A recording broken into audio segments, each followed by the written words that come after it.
as an alliance in 2015, and despite separate general election campaigns in 2016, plus a name change for the Anti-Austerity Alliance earlier this year, the 6 TDs continue their work together in the Dáil. Solidarity's Cork North Central TD, Mick Barry. The alliance has worked well in the Dáil. We don't agree on every dot and comma, but the broad thrust of our politics is very similar.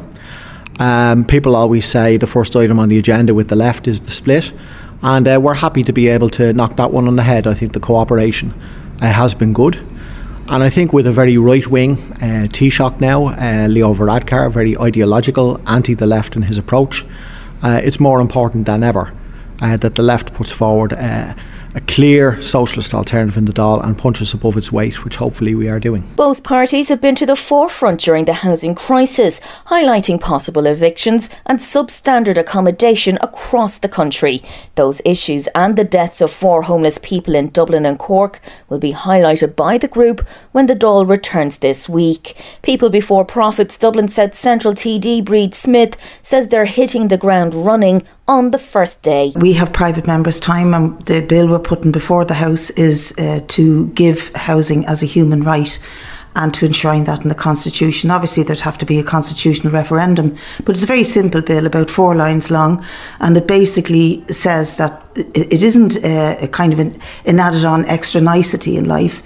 Housing is absolutely an essential to live, to have shelter, to have safe accommodation, to have privacy, to be able to bring up a family. The cross-party joint committee on the 8th Amendment have been meeting in private over the summer and hold their first public meeting on Wednesday, where they'll hear from Miss Justice Mary Lafoy, who chaired the Constitutional Convention. Mick Barry says the government must listen to the views expressed by those who attended the convention. Our main role on that committee, to be honest, is to ensure that the political establishment, and I'm talking in particular about Fianna Fáil, Fine Gael and the Labour Party, do not water down those proposals. Those proposals must go to the people, and the people must have the right to decide. While Brid Smith's afraid the committee will come up with an alternative to the proposals. I think that we need to say we want to repeal the 8th Amendment, not replace it with anything.